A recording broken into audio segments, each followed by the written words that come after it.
In Britain, a horrific zombie virus escapes a laboratory, spreads through the population, and causes 55,555,000 deaths. Don and his wife Alice, who has different colored eyes, manage to hide in a remote country house along with several other survivors: Jeff, Sally, Jacob, and Karen. Alice and Don have 2 children and are glad they sent them on a school trip to Spain because they will be safe there. One day, while the survivors are eating lunch, they hear someone desperately knocking on the door of house asking for help. Don doesn't like the idea of opening the door to strangers, but Alice notices that it is a child's voice and persuades him to let him in. The boy is fed and he tells his story. His parents became zombies and hunted him down with a horde. The boy had to flee here and from a neighboring town. Meanwhile, Karen is worried about her boyfriend, who left a few days ago and hasn't returned. She opens a small part of the window to look at outside, but it's enough for the zombies to hear her and attack. They break through window and tree, grab her arm and quickly bite her.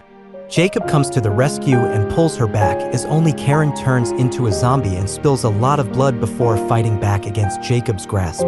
Just then, Don appears behind her in the ear and hits her in the head, killing her so Jacob can escape. More zombies are approaching, so Don stays behind to stop them and give the others a chance to escape as well. Alice and the boy go into the hallway, but zombies break other windows, so the duo runs upstairs, where the child runs so fast that Alice loses sight of him.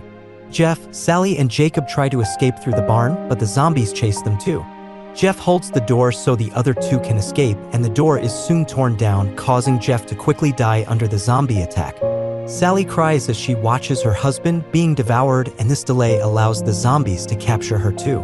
Jacob is not strong enough to get her out of, and has to let it go to close the hatch and escape through the window, while Sally is also eaten by. Downstairs, Don manages to shoot down a lot of zombies, but in the fight he loses his weapon and has to run as well. When he hears Alice screaming, he runs towards her and tries to persuade her to run, but Alice refuses to go without the child. While Don stays behind, Alice eventually finds the boy hiding, but a zombie stands between her and Don. Alice begs for help, but Don is too scared, so he closes the door and escapes through the window, leaving his wife and child with the zombies in the house. With dozens of zombies chasing him, Don runs through the farmland, ignoring Alice at the window. He eventually reaches River Dock, where Jacob attempts to escape on a motorboat. Don first gets into the boat to start the engine while Jacob finishes untying him, but as he tries to jump in, he slips and falls into the water, where he is bitten by zombies. He soon transforms and attempts to attack Don, who knocks him out and eventually launches a motorboat to kill Jacob with the propeller blades before floats away safely. 15 days after the outbreak, the UK is in lockdown. On the 28th day of the year, the virus had destroyed the entire country. 5 days later, zombies begin to starve, and 11 weeks later the US sends NATO forces to London to begin clearing the area. 18 weeks later, the UK is finally declared infection-free, and in the 24th week recovery begins as all Britons who fled during the chaos are allowed to return. American soldiers still patrol and protect London, like Sniper Doyle and helicopter pilot Flynn. All the soldiers are bored with fighting and use their walkie-talkies to joke with each other. On the last plane, a group of children return from a school trip, which Dr. Scarlet upset because she believes it is too early to expose young people. While administering the test to all newcomers, she meets Tammy and Andy, who turn out to be Don and Alice as children. Scarlet notices that Andy's eyes are different colors and explains that he looks like his mother. Once it is determined that S siblings are healthy, they board the train and watch as the soldiers continue to burn S corpses, dispose of toxic waste, and clean up every corner of the city. They eventually reach the fortified repatriation zone, known as District 1, where they are eventually reunited with their father Don. He takes them to his luxurious apartment, which he received as administrator of the 1st District, but the children are more interested in finding out what happened to their mother. Don tells them about how zombies attacked Cottage, but lies that he saw Alice get killed, so he couldn't help. At night, Andy has a nightmare in which Alice becomes a terrifying zombie, and when he wakes up, he goes to bed with his sister, admitting that he is afraid of forgetting his mother's face.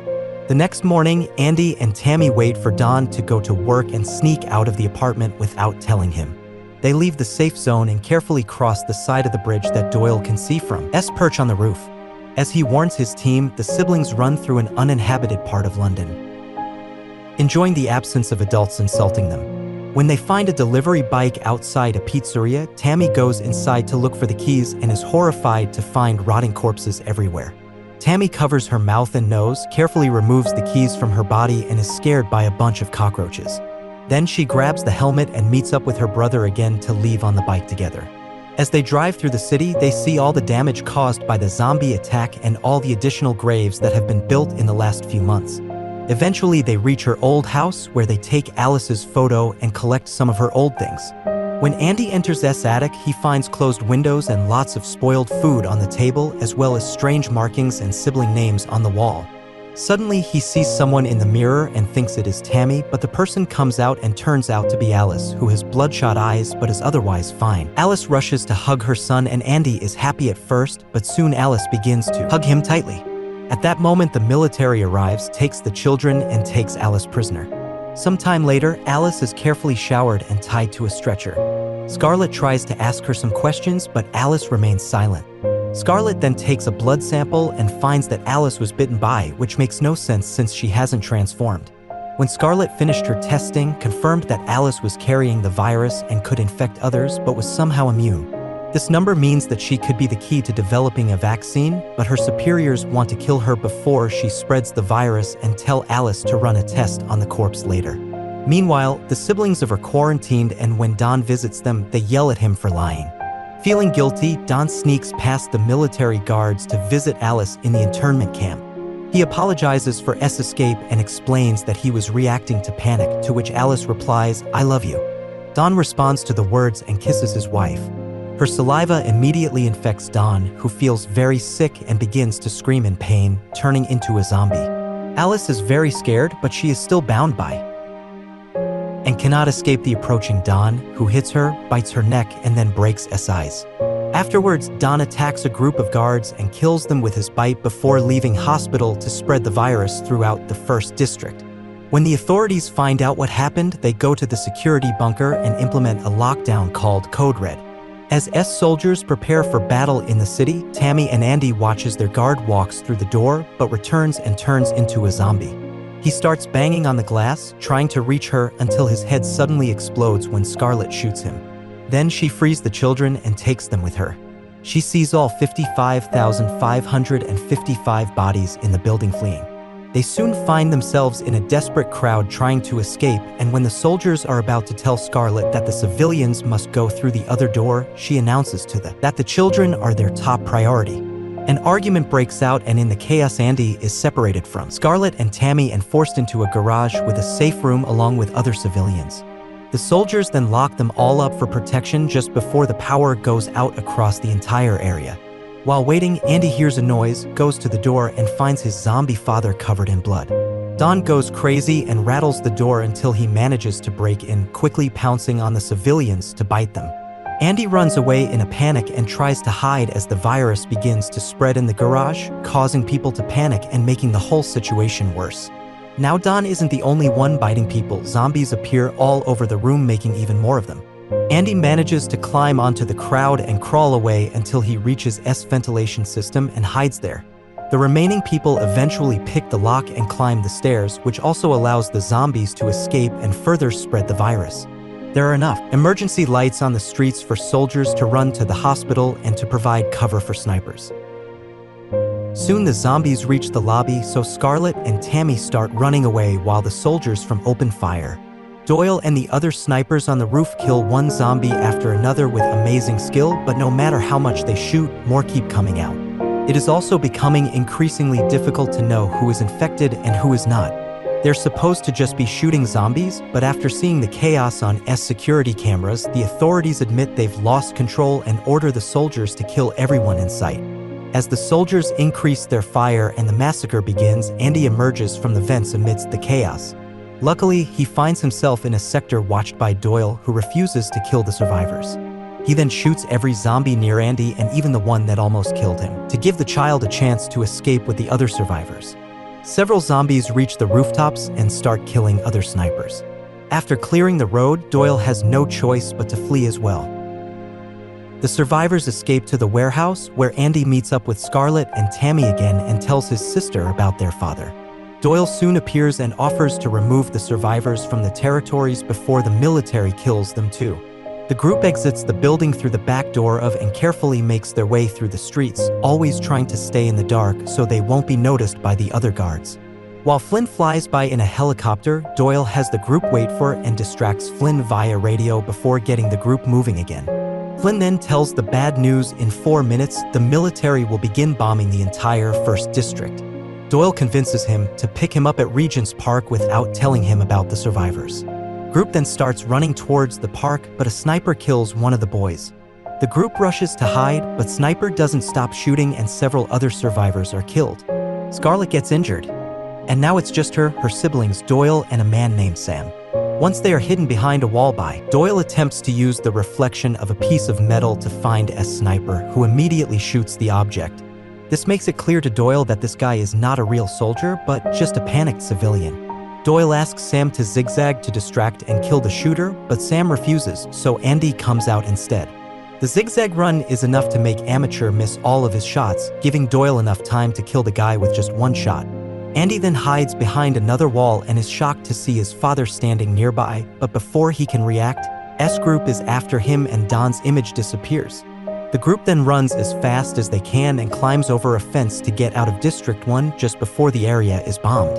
Soon the entire area explodes, killing thousands of people and destroying all of Scarlett's research into finding a cure. Flames burst from the hospital's windows, engulfing Alice and burning her alive. The group continues to flee through the tunnel, which is also reached by the flames, but they manage to escape before this building also explodes. The generals observe from their bunker and are shocked to discover that a large number of zombies have survived the bombing and are fleeing to London, searching every building in search of victims and causing chaos for everywhere. In the morning, Doyle's group finally reaches Regent's Park, which has been deserted since the virus outbreak. While they wait for Flynn, Scarlett tells Doyle about Alice and the possibility that 55,555 children carry the same gene, hopefully creating a vaccine. At this point, contacts Flynn Doyle and tells him he is on his way, but they must keep an eye out for escaped zombies. Doyle immediately forces everyone to hide in the tall grass while Flynn lands nearby, but becomes angry when he sees the group and refuses to take them with him. As a fight breaks out, Sam notices the zombies approaching, so he runs to grab the helicopter. An enraged Flynn begins making crazy moves to take Sam down, and when zombies finally reach the park, he shoots down the helicopter and begins killing the zombies with the rotor blades. The tall grass is covered in a lot of blood and guts, but a few zombies still manage to survive and begins to hunt Doyle, Scarlett, and the children. Sam eventually falls, and since he's covered in blood, he probably becomes a zombie too. The group continues to run as fast as they can, while Doyle occasionally turns around to shoot any zombies that get too close. Flynn asks Doyle to meet him at Wembley Stadium, but insists on abandoning the others. As they turn the corner, the group is shocked to find that the military has begun pumping gasoline into the city, so they rush to hide in a car. At that moment, the zombies catch up with them and begin shaking the car, smearing their blood on the windows. However, the gas soon reaches them and kills 55,555 people within seconds. Afterwards, a group of soldiers with flamethrowers appear to kill all of the survivors. So Doyle tries to start the car. Unfortunately, that doesn't work, so Doyle sets out to jumpstart S car, which helps Scarlett and the children escape, only to be burned alive by S soldiers in the process. Scarlett takes the controls and races through London as quickly as possible, but is spotted by other military helicopters who open fire on her. After dodging several bullets, Scarlett drives into the subway tunnel by car, then continues on foot. The lower tunnels are very dark, so Scarlett uses Doyle's night vision to guide the children down the escalator.